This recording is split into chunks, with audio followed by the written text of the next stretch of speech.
lainnya ya, baik di negara maju maupun berkembang.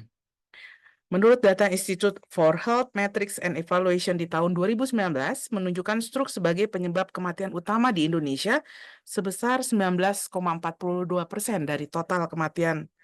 Berdasarkan hasil Riskesdas, prevalensi stroke di Indonesia meningkat 56% dari 7 per 1000 pada tahun 2013 menjadi 10,9 per 1000 penduduk pada tahun 2018.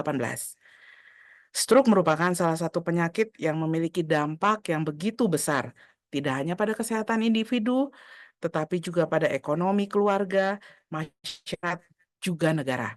Oleh karena itu, melalui seminar ini, kita akan bersama-sama mendalami berbagai aspek terkait stroke, mulai dari pencegahan, pengobatan, hingga bagaimana kita dapat meminimalisir dampak ekonomi yang ditimbulkannya. Stroke juga merupakan keadaan darurat medis, begitu ya, karena tanpa suplai oksigen dan nutrisi dan sel-sel pada bagian otak bisa yang terdampak mati hanya dalam hitungan menit saja, gitu ya. Akibatnya bagian tubuh yang dikendalikan oleh area otak tersebut tidak dapat berfungsi dengan baik. Stroke bisa sebabkan kematian dan menurunkan kualitas hidup penderita. Dan stroke yang paling penting bisa terjadi pada siapa saja tanpa memandang usia.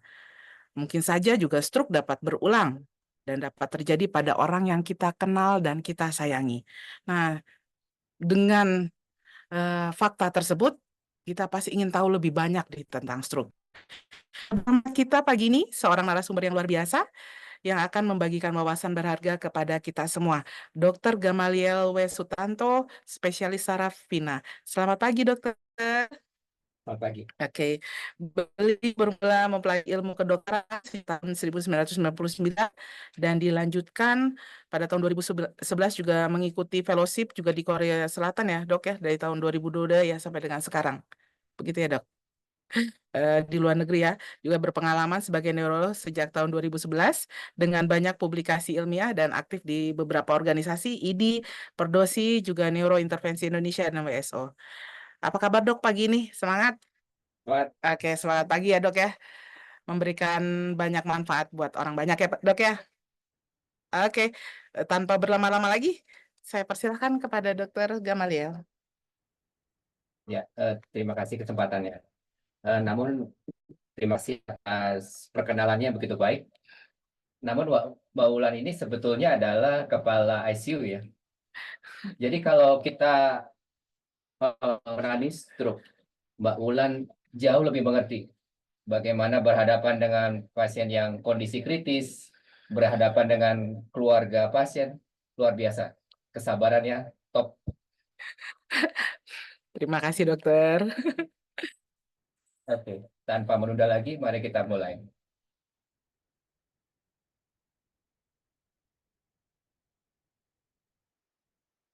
Wah, ternyata stroke ini ternyata juga banyak ya, Dok ya. Sebenarnya di Indonesia ini terlebih di eh, dunia ya. Angka dunia itu sebenarnya banyak ya, Dok ya. Stroke ini. Ya, betul. Jadi nanti kita akan lihat bagaimana grafik stroke dibandingkan dengan penyakit-penyakit lainnya. Kemudian bagaimana dengan impact-nya terhadap ekonomi dan kesehatan. Betul, Dok.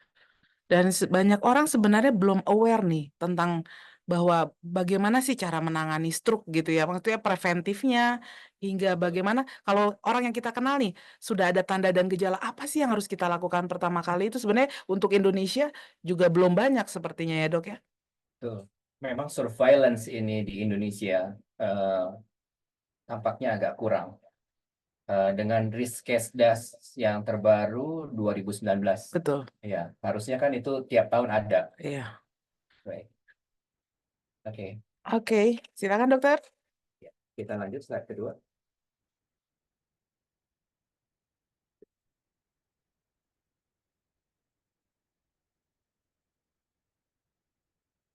Ya, jadi kita lihat di dunia, stroke itu merupakan second leading cause of death. Jadi di dunia mungkin berbeda dengan Indonesia, tetapi nanti kita lihat di belakang bagaimana grafik-grafiknya ya. Namun yang menjadi penting pada usia muda, pada usia kurang dari 55 tahun, angka stroke ini meningkat. Kurang dari 55 tahun ya, Dok? Ya. Dan juga dia merupakan penyebab tertinggi yang menyebabkan pikun. Oh, I see. Gawat juga nih ya, Dok. Ya. Dan lebih beratnya lagi, di usia kurang dari 55 tahun, menyerang kepada, kita lihat di sini, negara yang memiliki high income, low income, maupun middle income. Oke.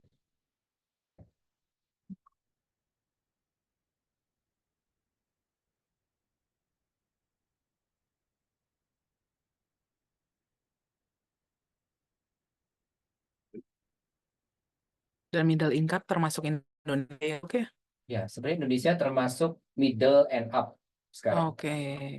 Namun kita akan merefleksikan bagaimana sebenarnya kondisi ekonomi kita juga kan, Iya, betul. secara individual. Betul. Oke.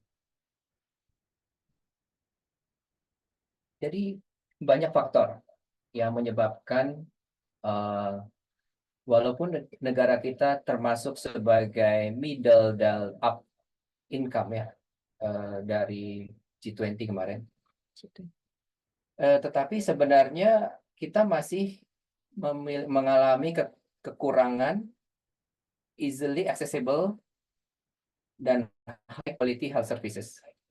Hmm. Nanti kita akan lihat di belakang apa itu sebenarnya. Hmm. Sehingga selain daripada faktor-faktor risiko yang kita sudah tahu seperti hipertensi, diabetes, dan lain sebagainya, namun polusi udara, kepadatan lingkungan, kemudian gaya hidup yang tidak sehat, itu mempengaruhi kejadian stroke pada usia muda. Hmm. Oke, slide selanjutnya.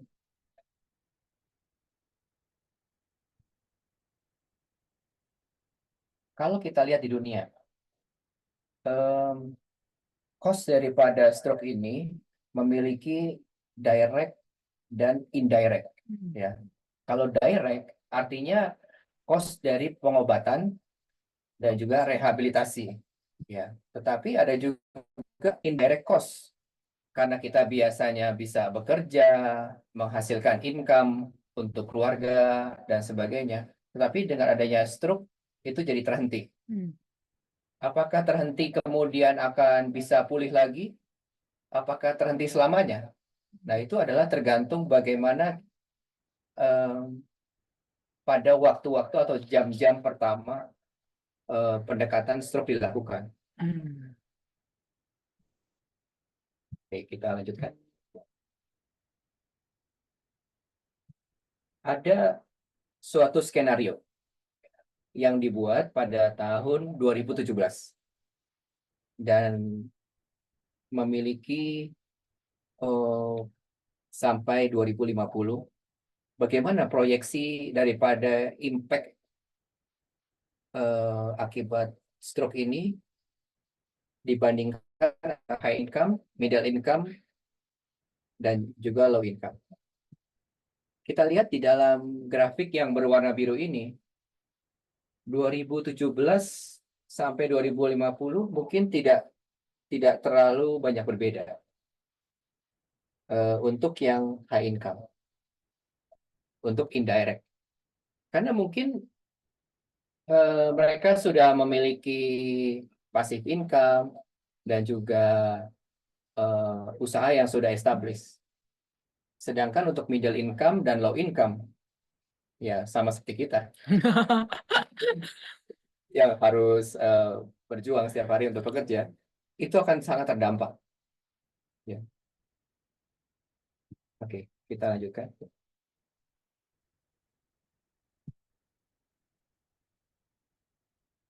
Bagaimana di dunia? Kita lihat di Southeast Asia. Jadi kita bandingkan dengan jantung. Jantung ini warnanya merah, ischemic heart disease. Kalau di dunia kita lihat itu mendominasi. Seperti di Eropa, Oseania, Namun di Southeast Asia ini agak berbeda. Karena kalau kita gabungkan kelainan otak yaitu ischemic stroke, intracerebral hemorrhage, dan subarachnoid hemorrhage, kita gabungkan, itu malah cenderung lebih tinggi daripada jantung. Ya. Coba lanjutkan. Diklik. Ya, kita lihat di sini. Jadi kalau kita gabungkan itu, ternyata Southeast Asia sama dibandingkan kelainan di otak dan jantung itu hampir sama atau malah lebih. Iya, betul. Oke, sekarang kita dive in, masuk ke Indonesia. Slide berikut.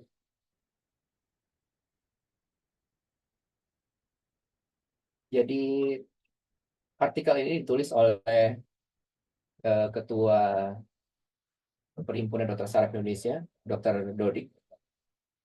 Nah, kita lihat di sini Southeast Asia dan Indonesia itu mortalitasnya tertinggi. Wow, fakta menarik ya.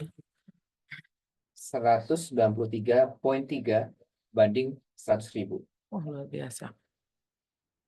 Lebih banyak di daerah yang rural atau urban?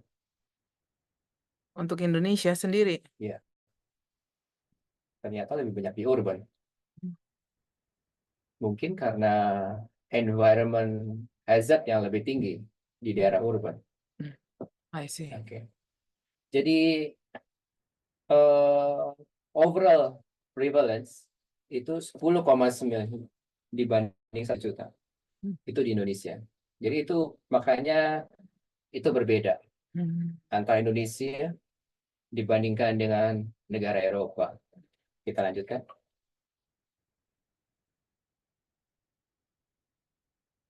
Nah, di tabel ini penting.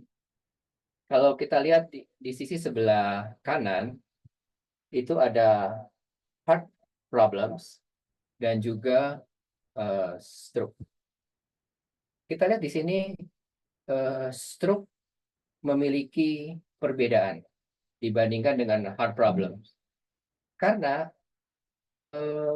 dengan stroke kita akan membutuhkan pertolongan orang lain, akan mengakibat disabilitas. Dan juga cost pengobatan lebih tinggi daripada heart problems. Oke. Kita sudah tahu kalau di Indonesia ini untuk serangan jantung itu orang sudah langsung mengerti. Wah, kalau serangan jantung langsung bawa ke rumah sakit dan langsung dilakukan PCI. Betul. Nah, mungkin paradigma itu harus juga diimplementasikan pada stroke. Karena stroke memiliki dampak disabilitas yang lebih tinggi, memiliki dampak ekonomi yang lebih besar. Seberapa besar? Kita lihat di sini, direct dan indirect. Hampir 4 kali lipat. Oke, slide selanjutnya.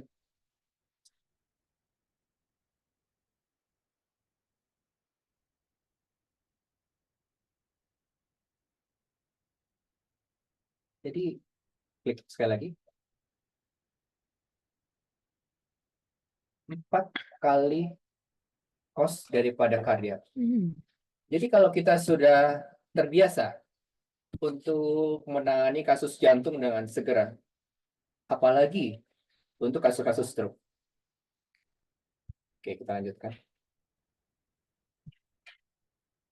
Kembali ditekankan pada 2014, stroke adalah penyebab kematian terbanyak. Selanjutnya. Seberapa besar? 2,9 juta penderita stroke baru. Ya, artinya masih banyak di belakangnya yang masih dalam proses rehabilitasi. Bertambah lagi 2,9 juta penderita stroke per tahun. Oke, apa itu stroke? Stroke menurut WHO adalah suatu defisit atau tanda-tanda klinis yang berkembang cepat, bisa bersifat lokal Misalnya lokal itu kelemahan tubuh saja, misalnya tangan atau kaki, gangguan bicara. Tetapi dia bersifat global juga bisa, seperti tiba-tiba pasien tidak sadar, yang semata-mata disebabkan oleh pembuluh darah yang cukup. Oke, kita selanjutnya.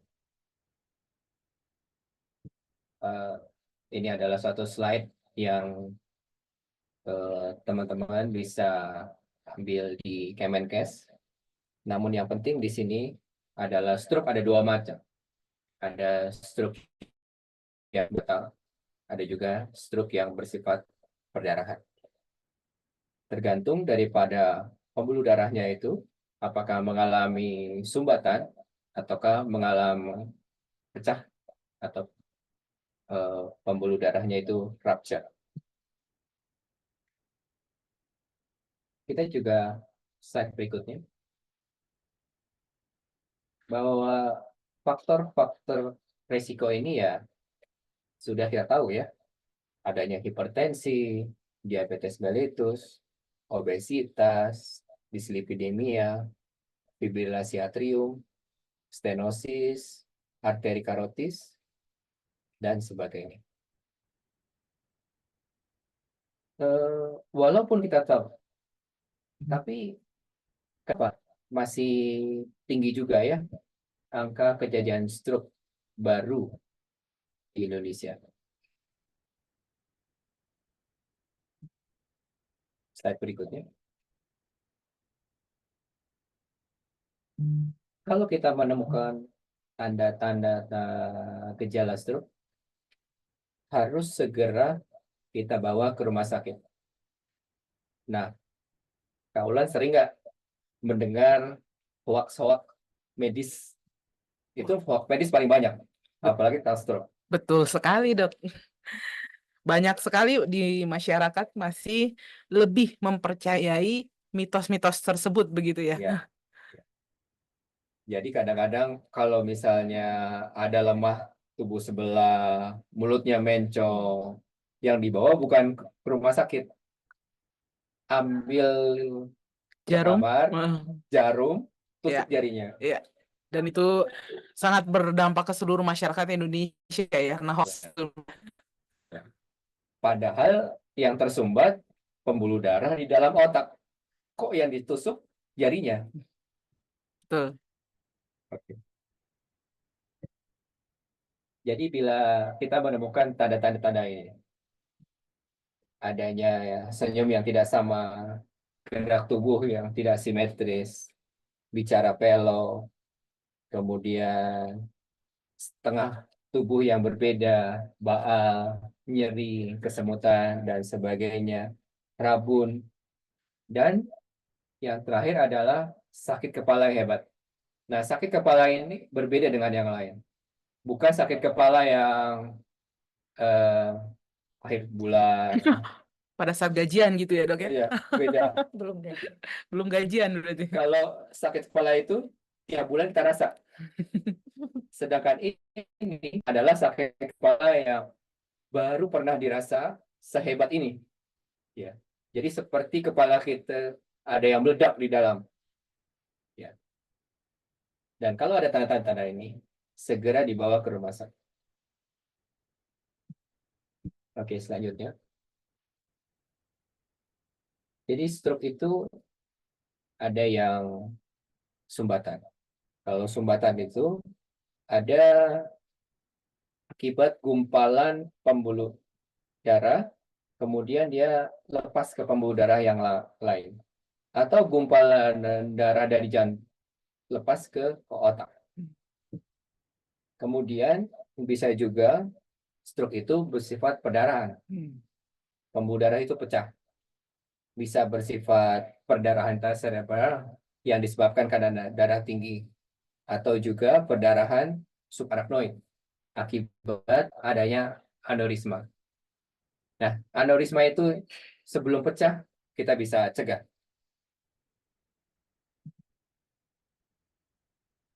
Oke, saya.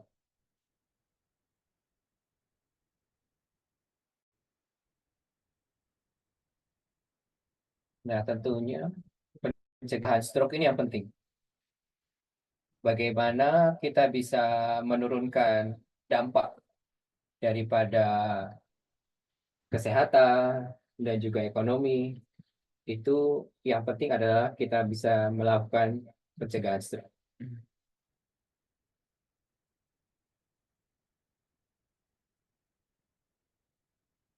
Slide selanjutnya, ya, ya. Jadi kita sudah tahu kalau kolesterol tinggi, ya kita bisa minum obat penurun kolesterol. Tapi saya boleh nampak pun gitu. Kalau ada darah tinggi, kita kendalikan tekanan darahnya. Kalau ada gula darah yang tinggi, diabetes, kita turunkan gula darahnya. Dan juga kita perlu adanya perbaikan daripada lifestyle.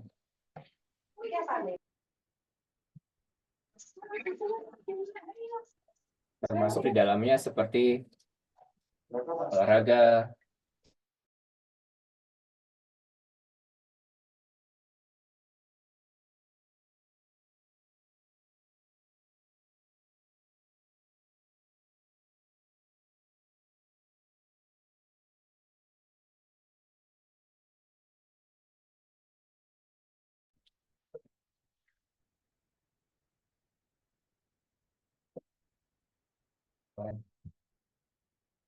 Oke. Jadi sebenarnya kita di sini merupakan suatu bagian ya dari rentetan kegiatan Klub Sadar Stroke. Nah, Klub Sadar Stroke ini juga ada aktivitas-aktivitas. Oke. Salah satunya misalnya senam senam yang dilakukan bersama-sama. Kemudian ada aktivitas edukasi dan sebagainya. Yang ke depan ini mungkin kita akan lebih aktifkan. Begitu. Tentunya mencegah akan lebih baik. Jadi memang untuk Klub Sadar Stroke ini bukan hanya untuk yang pos sakit, pastinya preventif tadi dalam keadaan sehat bisa ikut bergabung. Betul. Oke.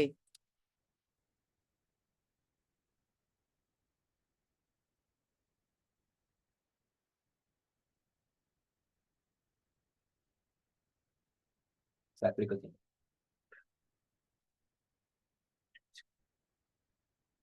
Namun, terkadang obat dan juga lifestyle modification itu tidak cukup. Kenapa itu tidak cukup? Karena ternyata di dalam proses kehidupan kita telah terjadi perubahan-perubahan di dalam pembuluh darah. Dan kita perlu melakukan modifikasi pembuluh darah tersebut untuk dapat mencegah stroke. Oke, slide berikutnya. Nah, tadi kita lihat di slide sebelum adalah salah satu faktor penyebab stroke adalah stenosis atau penyempitan pembuluh darah yang menuju ke otak. Di mana kita namakan pembuluh darah ini adalah arteris interna. Lokasinya ada di daerah leher. Nah, kadang-kadang kita perlu lakukan screening. Contoh misal pasien sudah mengalami stroke atau sering ada gangguan rasa tidak nyaman di kepala dengan riwayat kolesterol tinggi, darah tinggi, kemudian riwayat keluarga. Karena dia berkontribusi sekitar 6%. Jadi kalau misalnya ada seperti itu, kita sarankan lakukan screening pembuluh darah. Nah, yang sering terlewat adalah kita screening hanya sampai kepala saja. Padahal gangguannya seringkali ditemukan di bagian leher. Ya, seperti kita lihat di sini, di gambar yang bawah, aliran darah menjadi sempit. Sehingga lama-kelama flow menuju ke otak menjadi berkurang dan kadang-kadang berhenti total. Oke, slide berikutnya.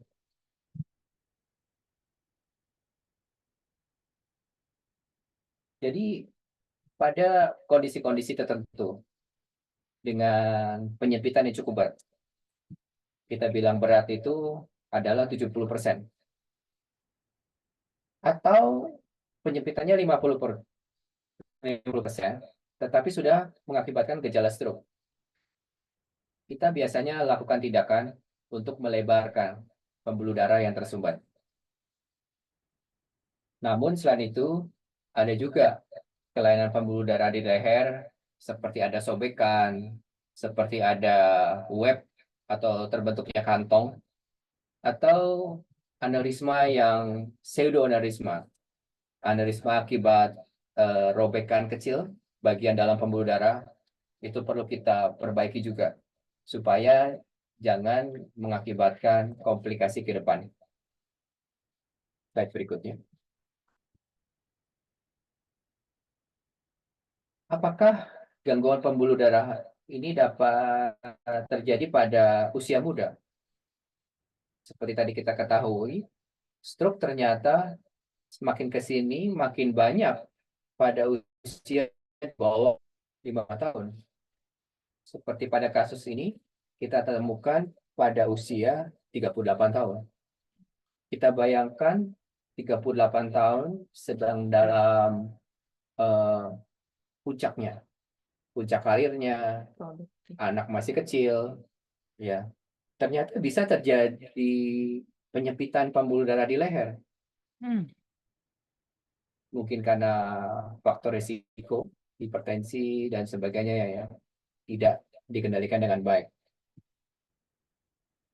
Kita lihat di sini ada penyempitan yang cukup bermakna, yaitu 74%.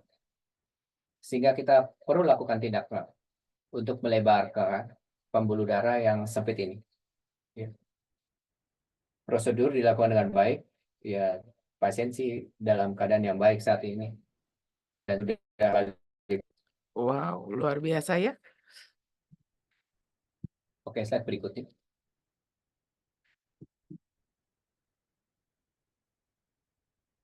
Nah, ini adalah kasus yang khusus. Karena pada pasien ini yang berusia 55 tahun, dia tuh mengalami penyempitan tidak hanya pada satu sisi kanan, sisi kiri, dan juga belakang. Dan ternyata pada saat screening, dia juga memiliki penyempitan di jantung. Dan yang cukup berat juga. Kalau tidak salah, sekitar 80% lah. 80% penyempitan ya? Dan kami lakukan pemasangan stent, tidak hanya satu, tapi juga dua, yang kanan dan yang kiri. Kenapa dua? Karena dua-duanya itu memiliki penyempitan yang bermakna, di atas 70%, dan tentunya kita tidak bisa prediksi. Kalau kita perbaiki hanya kiri saja, nanti stroke yang kanan. Begitu pula sebaliknya. Jadi kita harus perbaiki simultan bersama-sama. Kondisi pasien baik dan tentunya sudah kembali beraktivitas seperti biasa. Slide berikutnya. Apakah suatu prosedur angioplasti ini sesuatu yang aman? Kita pasang pada usia di atas 80 tahun. Wow. Kenapa demikian?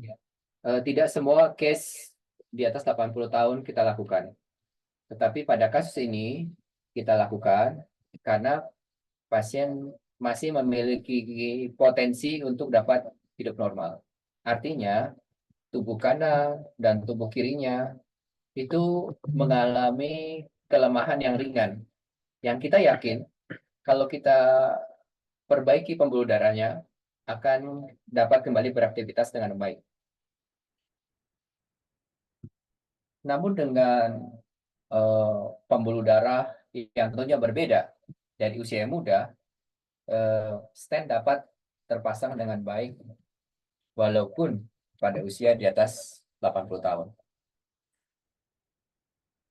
Oke, slide berikutnya.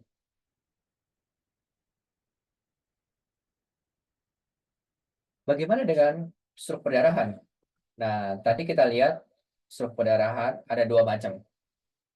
Ada yang perdarahan intracerebral, ada juga perdarahan subarachnoid. Perdarahan subarachnoid itu adalah timbul akibat aneurisma yang terbentuk lama-lama membesar dan juga pecah. Nah, itu bisa kita cek.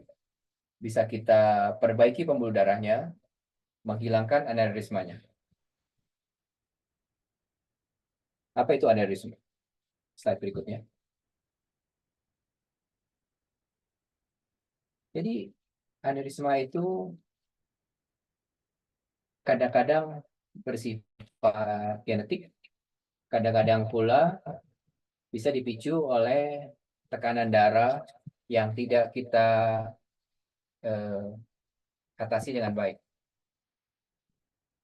Pembuluh darah lama-lama membenjol seperti balon. Kemudian kita tahu kalau balon tipis, lama-lama pecah. Pecahnya ini luar biasa. Sehingga mengakibatkan nyeri kepala yang tadi kita jelaskan. Seperti ada ledakan di dalam kepala kita. Kenapa ledakan? Ternyata pembuluh darahnya yang meledak.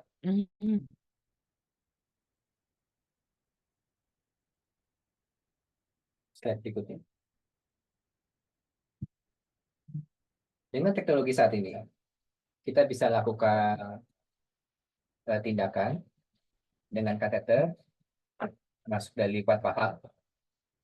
Kita bisa tutup dulu aneurismanya sebelum dia pecah. Dan teknologi yang terbaru, kita tutup dengan cincin, di mana cincin ini akan memperkuat dinding pembuluh darah dan juga membuat aneurisma itu hilang secara bertahap. Jadi teknik ini dilakukan sebelum aneurisma itu pecah. Sehingga pentingnya dilakukan screening. Slide berikutnya. Nah, waktu itu kita ada mendengar di media sosial seorang bodybuilder yang kita lihat dari luar tubuhnya sangat Fit dan Fit. sehat. ya. Tetapi kemudian pada usia yang sangat muda, beliau pergi lebih dulu daripada kita.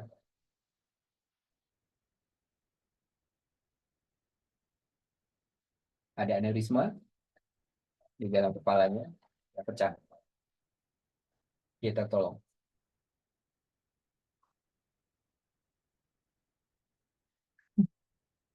Kebetulan kemarin kita juga ada kasus seperti ini.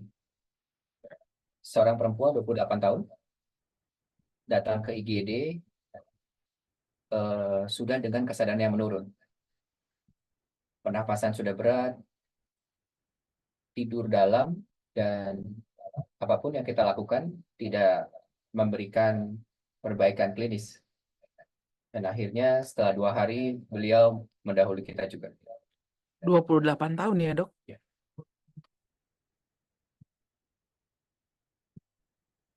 Sehingga sekali lagi, screening itu sangat penting. Dengan temuan misalnya aneurisma yang pecah pada usia 28 tahun, atau pada contoh ini pada 30 tahun, tentunya screening kepada keluarga itu sangat penting. Jadi kalau ada satu penderita perdarahan otak akibat aneurisma pecah, sebaiknya seisi keluarga kita periksa.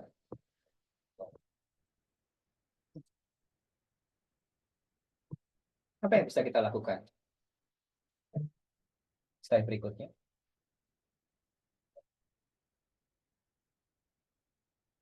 Nah, ini yang kita lakukan adalah pemasangan flow diverter stent.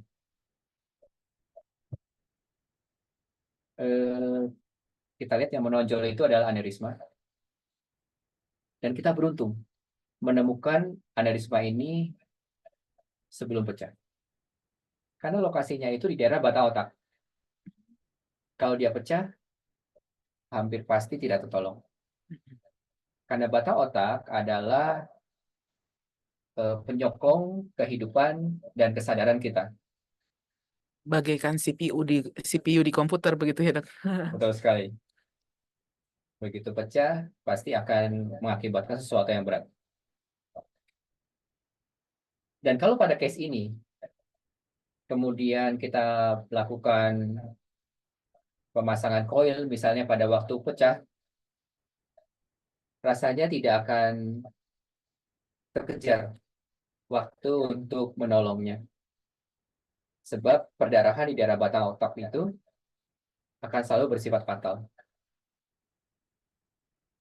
Nah, pada yang kedua, dengan panah wat putih, itu sudah stand ya. Dan kita lihat ada stagnasi, kontras terjebak di dalam aneurisma. Artinya, flow atau aliran sudah tidak mengalir dengan baik. Sudah ada pengalihan aliran darah melewati daripada aneurismanya. Berapa lama efektif? Kita follow up selama 6 bulan, dan 6 bulan kemudian kita lakukan MRI dan hilang. Sebetulnya stent ini itu tidak semudah seperti stent yang dilakukan dipasang di leher tadi. Angioplasti tadi ya. Ya, karena dia lebih lembut dan biasanya pihak manufaktur tidak sembarangan memberikan alat ini kepada orang yang belum berpengalaman. Kebetulan kami di Boromius ini sudah melakukan mungkin 3 tahun ke belakang, sehingga kami cukup berpengalaman.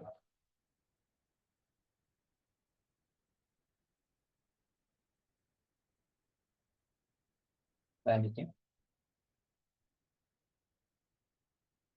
selain daripada aneurisma, kadang-kadang ada suatu kelainan pembuluh darah yang dibawa sejak lahir, yang dinamakan dengan AVM.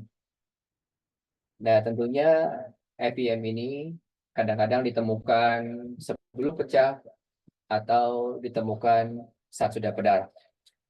Nah, kita bisa lakukan tindakan, yaitu kita bisa semprotkan semacam lem untuk kemudian menutup, sehingga malformasi pembuluh darah itu tidak daftar. Oke, slide berikutnya.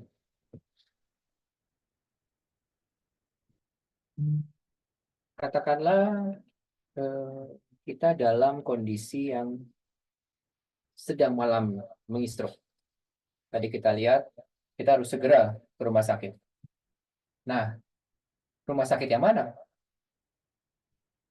Nah, ternyata Kemenkes sudah memberikan suatu stratifikasi rumah sakit. Nah, yang sebelah paling kiri adalah trombolisis. Suatu obat yang diberikan untuk melarutkan gumpalan darah pada saat stroke akut. Ingat, hanya bisa pas setengah jam. Nah, itu mungkin banyak rumah sakit yang bisa melakukan itu. Karena hanya diperlukan CT scan kepala, tidak ada pendarahan, kita bisa langsung berikan trombolisis. Namun, untuk tindakan-tindakan yang tadi sudah saya sampaikan, itu diperlukan strata rumah sakit yang lebih tinggi. Nah, kita di Boromius, kita masuk yang paripurna. Artinya eh, semua prosedur dari ujung kiri sampai kanan kita bisa lakukan. Selanjutnya. Nah, setiap kali penderita stroke datang, kita harus mengaktifkan namanya code stroke. Artinya apa sih code stroke? Nah, code stroke itu artinya begitu pasien datang, kita berikan prioritas. Contoh misal kejadian jam 7, kemudian sampai rumah sakit jam 8. Nah, kita prioritas tuh. Dokter IGD dan juga perawat IGD tidak periksa sesuai urutan, tetapi yang stroke akan didahulukan. Tidak hanya diperiksanya yang duluan, tetapi juga laboratorium, kemudian pemeriksaan imaging, dan juga obat-obatan. Oke, slide berikutnya. Nah, untuk stroke, sebisa mungkin datang dalam 3 jam sudah di rumah sakit. Karena obat yang diberikan itu harus selesai dalam 4,5 jam. Kalau misalnya kurang dari itu, tentunya lebih baik 1 jam atau 2 jam.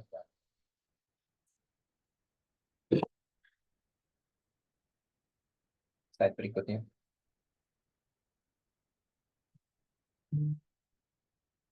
Nah, kita dalam gambar ini bukan menyawatkan pasien stroke dengan mobil ya, Mobil balap ya, Dok. tetapi yang ingin disampaikan di sini adalah kita semua bekerja sama.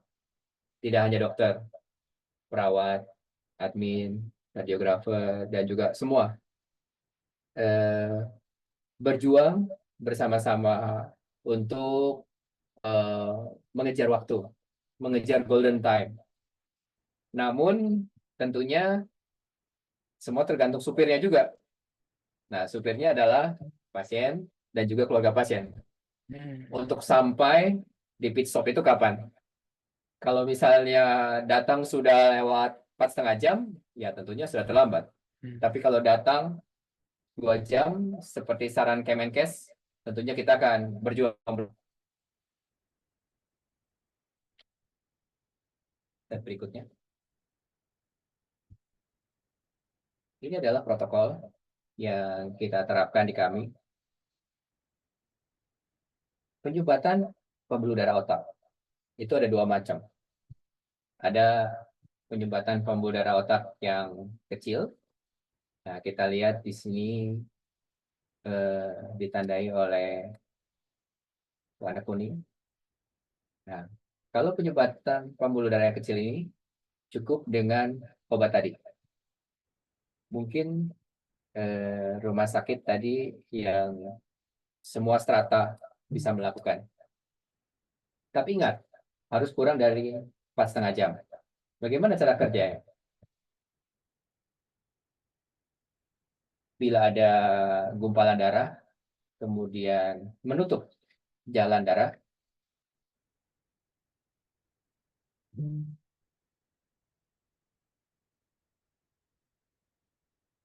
maka obat tersebut akan melarutkan dan kemudian menjadi lancar kembali. Tetapi ini tidak bisa kalau ternyata yang tersumbat adalah pembuluh darah yang besar.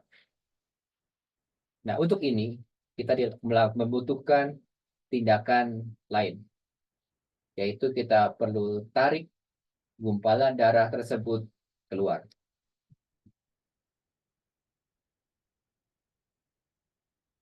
Caranya adalah dengan kateter termasuk dari lipat paha, naik ke atas, kemudian sampai kepada gumpalan darah tersebut, kemudian kita tarik keluar.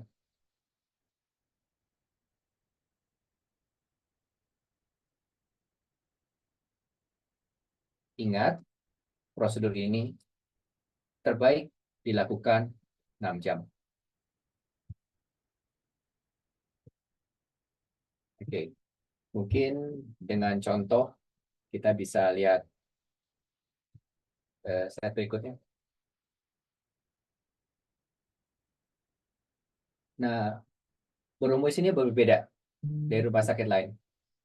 Kita menerapkan MRI sebagai suatu imaging awal untuk membedakan stroke, perdarahan maupun infak, dan juga melokalisasi di mana penyumbatan pembuluh darah yang terjadi. Nah, seperti pada kasus ini, kita lihat pada panah merah itu adalah pembuluh darah yang hilang pada pemeriksaan MRI. Nah, karena itu adalah pembuluh darah di sisi kiri, maka akan mengakibatkan kelumpuhan tubuh kanan, gangguan bicara, dan kesadarannya juga beranjak mulai menurun. Nah, ini bagus. Datangnya 3 jam. Maka kita punya waktu untuk melakukan trombektomi. Slide berikutnya. Jadi di sini kita lihat pada panah yang putih, pembuluh darah yang buntu, dan juga yang terakhir pada panah yang merah, pembuluh darah sudah kembali terbuka. Sehingga aliran darah menuju ke jaringan otak tersebut dapat dipulihkan. Prosedur itu sangat penting. Jadi contoh misalnya seperti tadi, mobil sudah sampai di pit stop, tetapi tenaga mekaniknya belum terlatih. Pasang ban dan sebagainya itu menjadi terlambat. Nah, sehingga diperlukan sebetulnya bukan hanya bisa, tetapi bisa melakukan dengan cepat dan efektif. Ya, seperti pada kasus ini, kita selesai prosedur selama 30 menit. Slide berikutnya. Kita lihat di situ ada klotnya, cukup besar karena pembuluh darah yang tersumbat dari pangkal sampai ke puncak, dan setelah diambil pasien kembali pulih. Ini di umur berapa, Dok? 72 tahun. Wah, mantap. Tapi nanti kita akan lihat ada case yang lebih muda. Mudah-mudahan tamu kita nanti akan datang. Baik. Mungkin dari saya cukup. Slide berikutnya.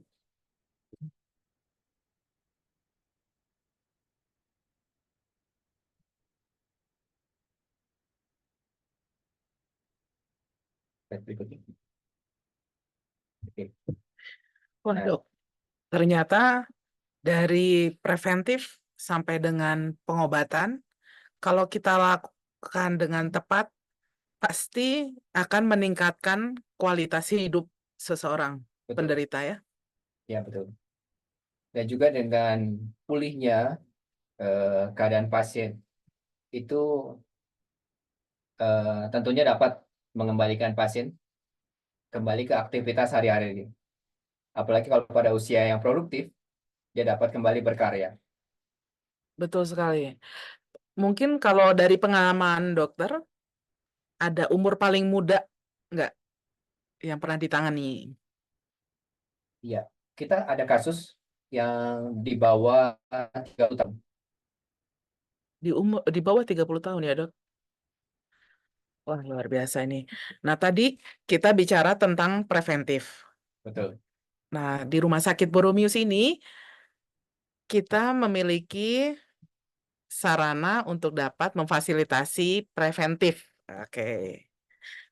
Bersama kita Nurse Christine yang akan menjelaskan mengenai medical check up sebagai bagian preventif dari stroke. Silakan, Nurse Christine. Baik, terima kasih atas kesempatannya, Mbak Wulan. Di sini saya sebagai perawat medical check up mau menjelaskan paket layanan yang tersedia di Rumah Sakit Santo Borromeus ini. Untuk mencegah stroke ini ada 2 paket yang telah tersedia, yaitu paket basic dan advance. Untuk paket basic itu terdiri dari pemeriksaan dokter umum, kemudian ada pemeriksaan penunjang seperti rongsen toraks, EKG, kemudian ada USG jantung, lalu ada USG karotis atau leher, seperti yang tadi sudah dijelaskan oleh dokter ya. Kemudian ada juga MRI 1,5 Tesla kepala, lalu disertai dengan pemeriksaan lab pastinya.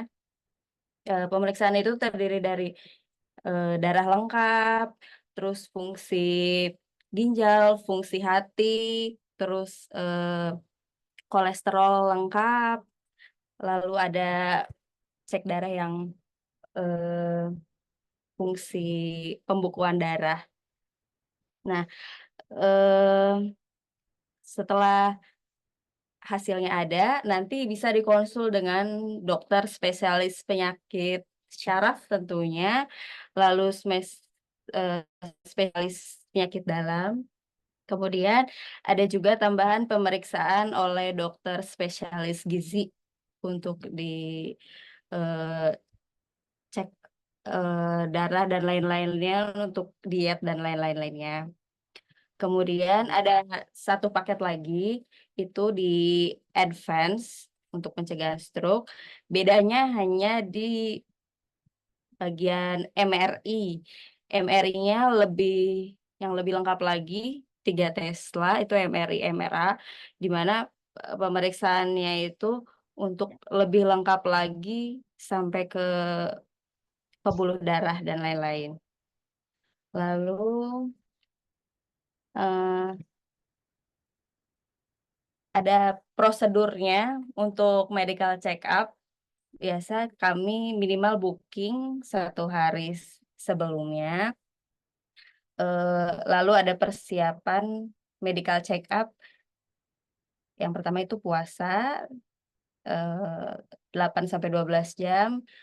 Jam 8 itu bisa makan terakhir, boleh minum air putih sampai pagi. Lalu obat rutin boleh tetap dikonsumsi dan dibawa, dan datang ke bagian medical check up-nya pukul 7 pagi. Untuk jadwal medical check up di kami itu dari Senin sampai Sabtu, ada di Gedung Yosef, Santo Lukas. Kemudian kalau untuk hasil dari medical check up-nya itu kami proses selama 2-3 hari kerja. Nanti akan diinfokan oleh admin kami untuk mengenai hasil, boleh diambil, boleh dikirim via email, atau mau dikirim melalui ekspedisi, atau mau diambil langsung, sekalian langsung konsultasi kembali. Terus Lengkap juga ya. lengkap Oke. lengkap untuk di kami. Dan sebagai informasi, kalau misalkan untuk layanan BPJS belum bisa difasilitasi, tapi ada paket-paket lain yang menyesuaikan dengan kebutuhan, dan harga dan ininya disesuaikan dengan paket yang tersedia. Itu paling. Oke. Jadi memang Rumah Sakit Borromeus menyediakan fasilitas preventif yang tentunya dapat dijangkau oleh banyak orang. Nah, sekarang nih sepertinya sudah banyak pertanyaan-pertanyaan Terima kasih kepada Nurse Christine. Kita lihat dulu pertanyaan-pertanyaan yang sudah ada. Boleh dibantu oleh operator? Oke. Baik, Dok, sebelum menunggu pertanyaan-pertanyaan ini, sepertinya kita punya tamu yang istimewa nih, Dok. Kita punya Bapak Ferdinand. Bapak Ferdinand ini adalah salah satu penyintas stroke sebenarnya ya. Masih muda, masih produktif, dan tentunya sekarang sudah bisa berperan sebagai kepala keluarga lagi dengan sempurna. Begitu ya bahasanya ya. Dokter pernah kenal dengan Bapak Ferdinand, Dok? Ya, jadi saya sangat bersyukur sekali Iya. ya karena Pak Ferdinand mau menyempatkan waktunya dan mau berbagi cerita dengan kita. Mungkin kita langsung. Oke. Halo Pak Ferdinand. Selamat Halo, pagi. selamat pagi. Selamat pagi, Semangat dokter. pagi, Pak. Semangat Senang pagi. sekali. Senang sekali bisa bersama-sama dengan Pak Ferdinand pagi ini. Gimana Terima kabarnya, Pak? kasih. Gimana, Pak, Puji kabarnya Tuhan. pagi ini? Puji Tuhan, sampai saat ini saya masih dalam keadaan sehat ya, Bu ya. Oke. Bapak boleh perkenalkan diri dulu nggak dong, Pak, kepada kita dan seluruh peserta seminar online pada pagi hari ini? Oke, baik, baik. Oke, salam sejahtera semuanya. Terima kasih. Saya Ferdinand Lumban Tobing. Saat ini saya berdomisili di Bandung, di daerah Cinambo. Saya salah satu yang survivor ya namanya ya, survivor dari stroke. Stroke yang saya alami waktu itu adalah iskemik ya, penyumbatan. Jadi sebenarnya sudah 2 kali saya mengalaminya. Yang pertama itu tahun 2021, waktu itu transient ischemic attack. Jadi dia stroke mini ya kalau orang bilangnya. Terus kena serangan lagi 1 tahun berikutnya, tahun 2022. Cuma yang tahun 2022 ini kejadiannya waktu itu memang eh, lebih parah kalau saya bisa bilangnya dari yang pertama. Karena saat itu saya langsung terduduk dan nggak bisa bangun lagi di dapur. Itu pagi-pagi, ceritanya pagi-pagi langsung duduk nggak bisa bangun lagi. Jadi memang sudah nggak bisa bergerak di sebelah kiri ini udah nggak bisa bergerak sama sekali. Kiri tangan sama kaki nggak bisa bergerak sama sekali. Dan saat itu saya bisa dibilang ya, saya nggak sadar lagi apa yang terjadi, apa yang saya lakukan, saya nggak ingat sama sekali. Yang terakhir saya ingat itu saya bangun, begitu saya bangun, perawat nggak tahu saya operasi sudah selesai, sudah dikeluarkan penyumbatan sebesar pantat pantat pulpen 2 biji gitu ditunjukin sama saya. Jadi sepanjang kejadian saya nggak ingat apa-apa sebenarnya. Jadi saya cuma dapat cerita dari istri saya bahwa waktu itu saya pada saat itu saya nggak bisa gerak tangan kaki, disuruh istri saya bilang gerakin tangan, saya jawab udah digerakin gitu. Tapi istri saya lihat tangan saya udah kayak tanpa tulang belulang gitu katanya. Pas gitu nggak ada tenaga sama sekali karena memang saya nggak ingat gitu.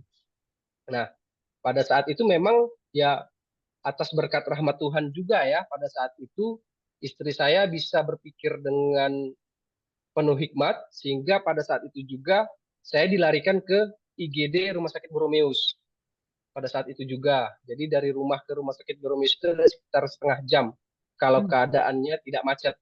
Dan itu kejadiannya pagi hari dari daerah Cinambu ke sana udah pasti macet gitu kan ya. Somehow Tuhan juga memberkati perjalanannya lancar gitu. Jadi nggak sampai 45 menit dan nyampe Boromeus waktu itu. Nah pada saat itu terima kasih juga sama teman-teman dari Boromeus, tindakannya juga cepat dari para perawat-perawatnya, daripada yang ada di IGD langsung dilakukan penanganan pertama.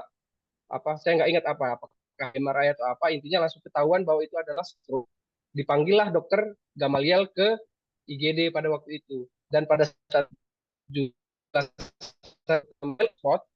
sehingga istri saya dengan lebih mudah untuk memutuskan pada saat itu juga. Oke, dilakukan tindakan. Jadi semuanya memang dari berkat Tuhan sehingga somehow semua proses smooth dan cepat. Itu kalau nggak salah ingat saya kata istri 1 jaman semuanya itu proses, semuanya 1 jam lebih lah, 1 jam nggak sampai 2 jam, itu semua proses terjadi.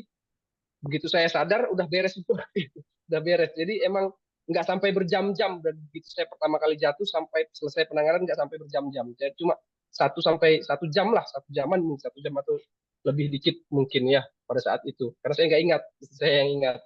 Jadi setelah itu ya puji Tuhan lagi, karena penanganannya cepat dan langsung on spot penanganannya waktu itu, langsung tepat sasaran kalau saya bilang ya, sehingga pemulihan saya pun puji Tuhannya segera dengan sempurna lagi sampai sekarang. Akhirnya saya bisa bekerja dengan normal lagi tanpa ada kekurangan secara fisik ya, yang benar-benar bisa mengganggu pekerjaan. Jadi memang benar-benar pulih, saya bisa bilang saya pulih 100% itu sampai sekarang.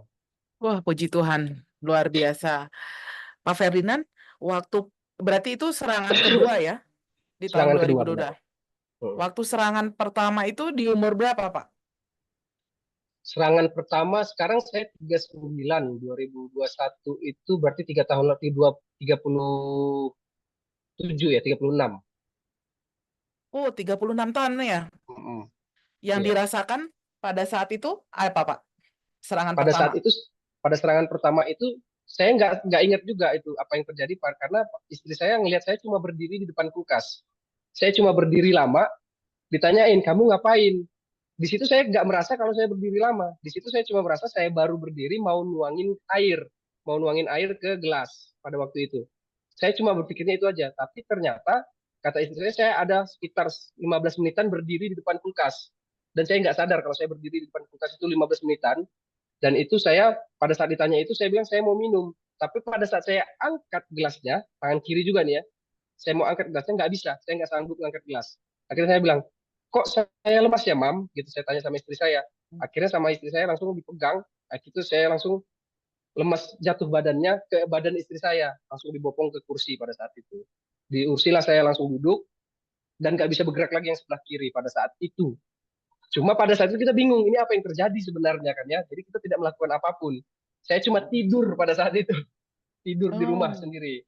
Tidur udah, bangun-bangun udah normal lagi. Cuma karena memang kita khawatir kenapa-kenapa, ke rumah sakit lah untuk memeriksa apa yang terjadi pada saya. Dilakukan MRI, memang terjadi ada luka juga, bekas stroke di otak saya, sehingga disimpulkan bahwa terjadi transient ischemic attack pada saat itu. Itu yang pertama itu. Mungkin ini nyambung dong dengan dokter. Dokter, banyak kita temukan juga seperti kasus Pak Ferdinand, keluhan utamanya adalah orang sekitar mengenali bahwa korban tersebut hanya bengong, begitu ya dok? Iya. Bengongnya waktu itu Pak Ferdinand hampir 10 menit ya? Iya, benar. Jadi itu memang harus disadari betul oleh seluruh masyarakat Indonesia yang mungkin memang banyak, misalnya ada keluarga yang mengalami penurunan kesadaran bahasanya ya. Iya. Jadi memang awalnya bengong begitu ya Pak? Kelumpuhan Iya, itu. cuma berdiri aja waktu itu. Saya nggak ngapa-ngapain, cuma berdiri. Tapi saya mikirnya itu tidak sampai bermenit-menit, karena saya dalam pikiran saya cuma mau nuangin minuman, tapi ternyata itu sudah bermenit-menit gitu. Oh Cuma ya. berdiri aja gitu. Oke. Ada tanggapan sedikit nggak nih dok tentang serangan pertama ini? Ya, memang kalau sudah ada serangan, apalagi pada usia muda, kita harus memeriksa screening ya dengan seksama, tidak hanya pada pembuluh darahnya, namun juga faktor-faktor pembekuan darah dan juga sebagainya. Oke, jadi memang screening itu penting sekali ya. Untuk Pak Ferdinand, saat serangan pertama sampai muncul lagi serangan kedua, berarti ada jeda waktu 3 tahun begitu ya Pak? 1 tahunan Bu ya, karena Oh, dari maaf, 2021 ke 2022. 1 tahun ya? Iya. Oke, selama 1 tahun itu, apakah Bapak ada preventif atau aktivitas-aktivitas yang dilakukan untuk mencegah sebenarnya mencegah terjadinya kejadian yang terulang seperti yang pertama? Apakah dalam Oke, 1 tahun pertama itu? ya. Dalam 1 tahun pertama itu saya karena memang masih waktu itu masih apa ya menganggap menganggap remeh ya kalau saya bisa bilang ya, menganggap karena memang oh saya pulih sendiri sih ya. Jadi tidak ada tindakan spesial selain konsumsi aspilet waktu itu. Aspilet saja yang saya Hmm. konsumsi tiap hari. Gitu. Cuma pada saat serangan kedua itu memang pada saat itu saya mengalami insiden di mana jari jempol kaki saya kejatuhan pintu lemari, Hmm. sehingga harus dioperasi pada saat itu. Pada saat itu harus dioperasi cabut kuku ya. Saya ke rumah sakit RSUD Ujung Berung. Nah, di situ akhirnya karena pendarahan terus, kan saya makan aspilet nih, otomatis Hmm. ada pendarahan terus dia. Akhirnya saya memutuskan memberhentikan sendiri, inisiatif sendiri nih. Tanpa memberitahu dokter apapun, saya cuma dengan inisiatif sendiri memberhentikan aspilet. Nah, setelah 1 minggu operasi baru kejadian akhirnya serangan kedua. Gitu. Oh, iya, iya, iya. Pak, kalau Bapak mohon izin punya anak, Pak, pada saat itu. Iya, ada 2 saya. Masih balita. Masih balita pada saat itu. Istri pernah sharing nggak nih saat kejadian tersebut apa sih yang dirasakan gitu sebagai keluarga? Nggak tahu nih, istri saya ikut kayaknya di seminar ini. Oh, halo. Ibu Ferdinand ada di sini? Bu Ferdinand? Sambil menunggu Bu Ferdinand, eh, kita bayangkan ya bahwa Pak Ferdinand itu adalah seorang kepala keluarga dengan putra-putri yang cantik yang membutuhkan seorang kepala keluarga pada saat itu, dan istrinya dari medis bukan Pak? Atau ibu rumah tangga? Ibu rumah tangga. Wah, terbayang ya kebingungan yang dihadapi pada saat melihat Bapak pada serangan pertama tersebut ya. Iya. Oke, mungkin sambil menunggu Ibu Ferdinand, belum ada di sini, Ibu Ferdinand. Mbak, selamat pagi. Halo Ibu, selamat pagi. Selamat Apa kabar Bu? pagi. Sehat, puji Tuhan. Oh, puji Tuhan. Anak-anak? Sehat, sedang Oke. sekolah. Oh iya. Bu, boleh cerita sedikit nggak? Gimana pengalaman Ibu atau rasa yang dirasakan pada saat orang yang paling disayangi, partner hidup, mengalami kejadian stroke? Eh, yang pasti kalau ditanya bagaimana rasanya, karena sebagai pasangan sekaligus kepala rumah tangga ya, yang pasti sudah nggak bisa berpikir lagi. Pada saat saya bawa ke Boromius itu, kebetulan karena kami perantau ya, bukan orang asli Bandung, jadi waktu saya harus bawa suami ke Boromius itu saya benar-benar sendiri. Hmm. Jadi nggak ada siapa-siapa. Jadi benar-benar hanya sendiri dan harus berpikir dengan cepat dengan kondisi atau keadaan yang sudah sangat kalut, terutama setelah Dr. Gamaliel menjelaskan apa saja resikonya apabila tidak segera ditangani. Resikonya sudah pasti, itu yang membuat saya semakin kalut ya. Tetapi kembali lagi seperti kata suami saya, terima kasih kepada semua staf, perawat, bahkan bagian pendaftaran ruang kamar ataupun siapapun yang di depan, di garda terdepan, itu sangat-sangat membantu saya. Meskipun saya sendiri, mereka sangat, boleh dibilang sangat helpful, sangat mengayomi, sangat mengerti, sangat paham kondisi saya pada saat itu, karena saya cuma sendiri, sudah nangis-nangis, sudah nggak tahu lagi mau ngapain, begitu. Bahkan dari pihak rumah sakit bisa bilang, nanti saja Bu, mengurus administrasinya, Ibu tunggu di depan ruang tindakan saja. Yang lain, masalah administrasi nanti bisa diurus setelah Bapak selesai tindakan. Yang penting tetap di depan ruang tindakan sampai dokter selesai.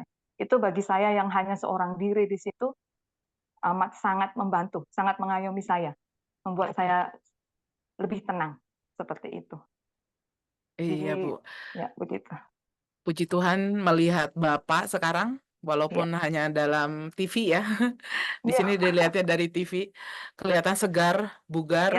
ya. Puji Tuhan sekali ya. Nah, Mm-mm. ini kenapa nih Bu Ferdinand terpikir untuk membawa ke rumah sakit Boromius, memilih Boromius Awalnya kan Oke, belum tahu ya, perantau, betul, bingung, kenapa betul. nih mau dibawanya ke Borobudur? Yang pertama, waktu pada saat kasus pertama itu memang kami boleh dibilang tidak punya apa ya, pengetahuan sama sekali terkait stroke ini. Meskipun baru dibilang gejala stroke ataupun sudah stroke mini, tapi kami berdua sama-sama belum tahu eh, penanganan yang tepat dan sebagainya. Puji Tuhan pada saat itu memang tanpa diapa-apain pun suami bisa kembali normal. Pada saat kejadian pertama, karena saya takut kalau harus pergi ke rumah terlalu, maka kami ke rumah sakit yang dekat dengan rumah kami. Nah, pada saat ke rumah sakit tersebut, sayangnya fasilitas dan sebagainya terkait dengan penanganan stroke itu belum lengkap begitu. Karena masih harus MRI, harus screening dan sebagainya begitu. Lalu pada saat kami harus pindah ke rumah sakit, ya sudahlah kita putuskan untuk ke Boromius yang saya dengar dari beberapa relasi memiliki fasilitas yang baik, tenaga medis yang baik pula.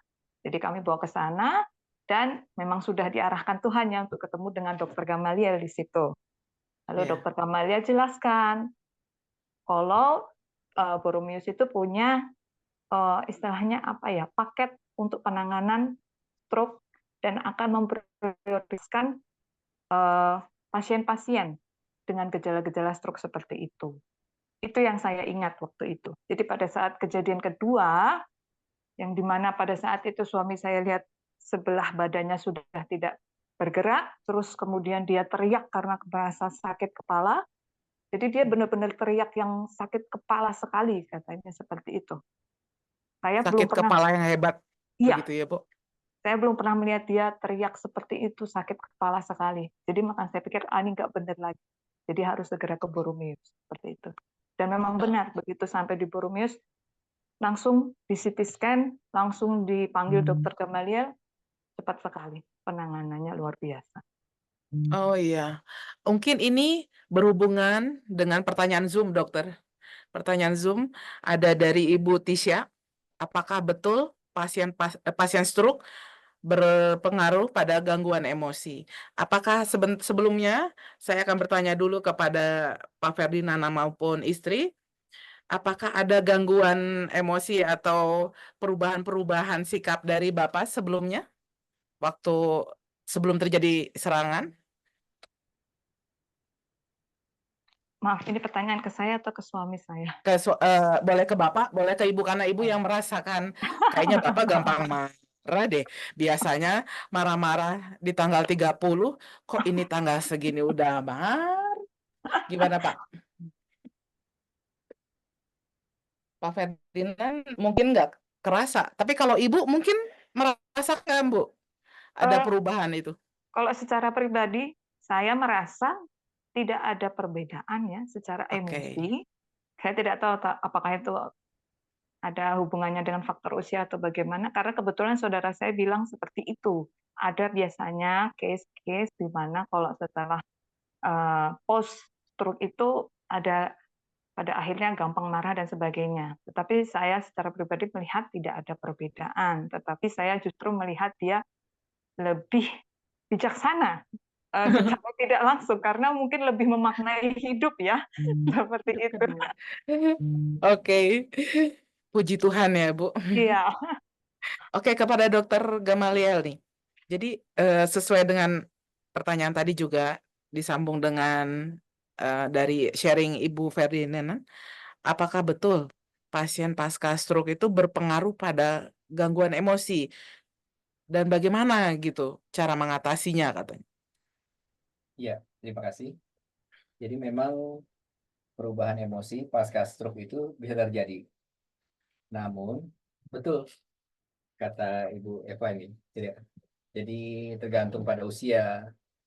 Dan yang paling penting adalah biasanya si pasien sudah mengalami stroke berulang.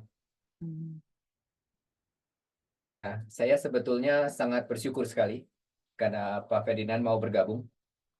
Karena apa? Karena kadang-kadang pada pasien penyintas stroke itu ada dua macam. Satu yang sudahlah, saya sudah begini, sudah pernah mengalami stroke, ya udah saya hidup seenaknya saja. Tapi Pak Ferdinand luar biasa, sangat memaknai hidup dan menjaga lifestyle-nya baik. Itu membuat beliau menjadi suatu contoh yang baik. Wah, berarti betul ya, luar biasa sekali Pak Dina dan istri perjuangannya untuk mempertahankan kebahagiaan keluarga sebenarnya. Selain di balik stroke ini ada kebahagiaan keluarga dan anak-anak. Oke. Nah, untuk Pak Ferdinand, apa sih Pak tantangan terbesar yang Bapak alami selama masa pemulihan? Apalagi Bapak kan sudah kembali bekerja nih, ketemu banyak orang, yang mungkin sekeliling-sekelilingnya juga sudah membawa Betul. Bapak misalnya, ayo yuk kita makan gorengan. Gimana nih? Coba ceritakan sedikit tantangan terbesarnya, Pak. Tantangan terbesar itu adalah yang di Jalan Cibadak, babi crispy goreng. Itu tantangan terbesar saya. Itu makanan kesukaan saya ya. Itu tantangan terbesar saya. Jadi saya nggak bisa lagi, kalau dulu kan ya sama istri saya itu waktu dulu hampir tiap minggu kita, tiap hari Kamis malam kita ke Cibadak makan enak gitu, makan enak gitu ya. Sekarang ya harus menahan diri ya untuk makan, dan puji Tuhannya saya punya istri yang ya aware ya dengan hal-hal kayak gitu. Jadi dia lebih lebih saya nggak mau bilang cerewet, apa ya katanya ya. Wanita memang diciptakan Tuhan untuk lebih cerewet ya, Pak. Untuk Ya, menyelamatkan jadi dia jiwa para Sebut lelaki. saja cerewet. sering tuh, makan ini, jangan makan ini. Pas saya mau makan, nggak boleh dimakan gitu. Yang ini nggak boleh dimakan. Jadi ya memang ada kesadaran diri juga, ada sistem support juga dari istri saya yang benar-benar jadi polisinya lah gitu. Dikit-dikit ini nggak boleh, ini nggak boleh ya. Jadi tantangannya pertama itu adalah saya dimakannya memang ya. Karena saya memang hobi saya utama itu makan memang. Jadi segala macam makanan saya suka gitu. Terutama yang haram-harum ya. Nah, jadi ya setelah ini ya memang itu benar-benar dikurangi sekali ya. Makanya dulu saya berat normal saya dulu itu 89. Sekarang berat normal saya itu di 71 gitu. Itu udah Wow. berapa belas kilo gitu ya dari sejak Oh, kejadian yang kedua gitu. Karena memang sama istri saya dijaga makanannya itu benar-benar makanan yang eh, tidak potensi memperburuk keadaan tubuh saya kayak gitu. Bapak sebelumnya memang bekerja dari jam 7 sampai jam 5 atau ada jam-jam yang tidak teratur untuk jam bekerja Iya, saat 8 to sakit? 5 formal Oh, sih ya dia. kalau untuk olahraga nih, kan ini Ya. Bapak bekerja nih dari jam 7 sampai jam 5. Nah, gimana sih Bapak menyempatkan waktu untuk preventif ini nih, olahraga aktivitas? Ya, kalau sekarang itu saya sama istri itu sudah mulai menjadwalkan lagi ya. Kalau dulu saya setiap sore jalan tuh keliling komplek, jalan kaki keliling komplek itu sehari setiap sore gitu. Nah sekarang ya karena memang ke waktu dan kesibukannya kita sekarang, jadi memang dicari kesempatan waktu bareng-bareng kita jalan ke Sumarekon, keliling-keliling Sumarekon jalan kaki gitu. Jadi benar-benar untuk menjaga tubuh itu dengan berjalan kaki sekarang ya.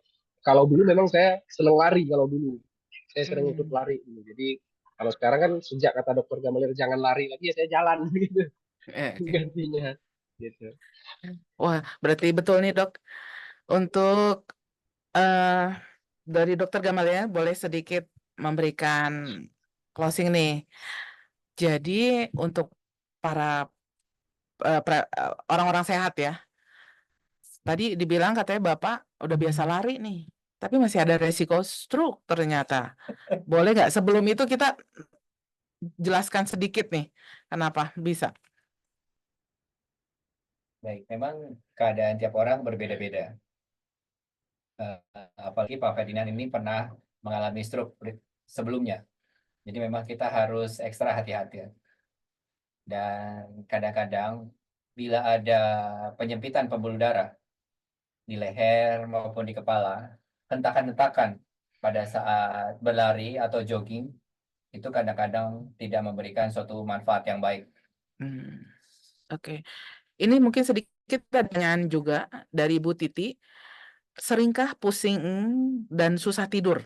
Saya sering merasa pusing dan susah tidur. Apakah salah satu faktor penyebab terjadinya stroke? Tidur sendiri secara spesifik itu sangat penting. Jadi kalau seperti pasien kita yang stroke pada usia muda, itu seringkali mereka itu tidurnya sangat kurang, 2-3 jam sehari, dan mengakibatkan suatu metabolisme di dalamnya itu tidak baik, yang pada akhirnya mengakibatkan darah lebih mudah menggumpal, dan itu yang mengakibatkan stroke. Oke, jadi memang pola tidur itu penting ya. Pola makan, pola aktivitas, juga pola tidur. Ya. Oke, Pak Ferdinand dan Ibu Ferdinand, terima kasih banyak. Luar biasa sharing pengalamannya yang akan menguatkan kita semua di sini untuk lebih menyadari betul bahwa kejadian stroke bisa terjadi pada siapa saja, bisa juga pada orang-orang yang kita sayangi, dan peran orang-orang yang kita sayang di sekelilingnya seperti Ibu Ferdinand sangat penting. Bu Eva membawa Bapak sesegera mungkin pada rumah sakit dengan fasilitas yang lengkap, yang memiliki cold stroke ya begitu dok, sehingga Pak Ferdinand bisa kembali beraktivitas dengan baik. Pak Ferdinand, terima kasih banyak. Semoga selalu sehat dan selalu kuat menghadapi tantangan. Amin. Terima kasih. Terima kasih. Ya, untuk dokter maaf ada 2 lagi nih pertanyaan nih dok. Di salah satu TV swasta, setiap hari ada iklan produk yang diklaim bisa mencegah dan membantu penyembuhan akibat stroke. Apakah benar? Mohon penjelasannya. Iklan apa ya? Obat-obat herbal mungkin ya. Mungkin ya. Mungkin karena kami perawat itu jarang nonton TV ya. Jadi obat iklannya apa ya? Di TikTok banyaknya iklan produk menguruskan badan. Tapi kalau untuk iklan stroke ini mungkin boleh dokter ditanggapi? Baik, jadi memang yang terutama adalah kita melakukan screening. Nah, screening itu kadang-kadang pemeriksaan screening yang dari darah itu kurang memadai. Kadang-kadang screening dibutuhkan juga untuk memeriksa pembuluh darahnya. Maka itu di Boromis juga menyediakan pemeriksaan MRI, tapi tidak hanya MRI, tapi juga MRA dan juga MRV untuk melihat pembuluh darahnya secara lebih baik. Oke. Jadi perlu dipenting lagi diingat adanya preventive screening yang sudah juga disediakan oleh Rumah Sakit Boromius, dan Nurse Christine tadi sudah menjelaskan banyak hal tentang proses screening tersebut. Nah, satu lagi nih dok, untuk kriteria dilakukannya angioplasti stent pada penderita stroke apa saja? Baik, tadi memang kita sudah diskusikan. Suatu prosedur angioplasti adalah suatu tindakan untuk memperbaiki dinding pembuluh darah yang tadinya menyempit sekitar 70% pada pasien yang asimptomatik atau 50% pada penderita stroke. Sebaiknya kita lakukan tindakan untuk melebarkan lumen daripada dinding pembuluh darah. Dengan demikian, flow atau aliran darah pembuluh darah menuju ke otak menjadi lebih baik.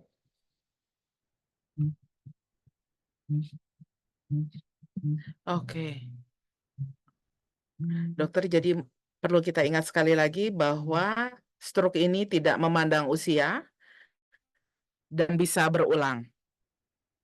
Mungkin saja pada orang yang kita kenal dan kita sayangi secara silent di dalam tubuh kita ini juga mulai sudah ada keluhan-keluhan.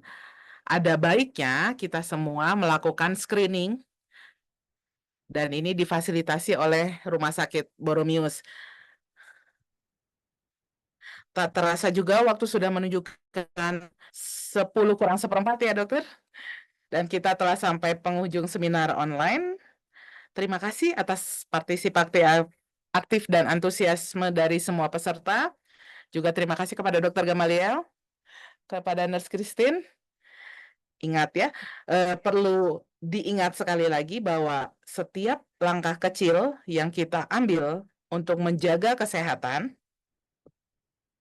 adalah investasi besar bagi masa depan kita. Tetap semangat menjalani hidup sehat dan teruslah belajar serta berbagi pengetahuan untuk kebaikan kita bersama. Oke, sampai jumpa di kesempatan berikutnya. Jaga kesehatan dan semoga kita penuh energi dan kebahagiaan. Terima kasih, selamat siang.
Suara kita.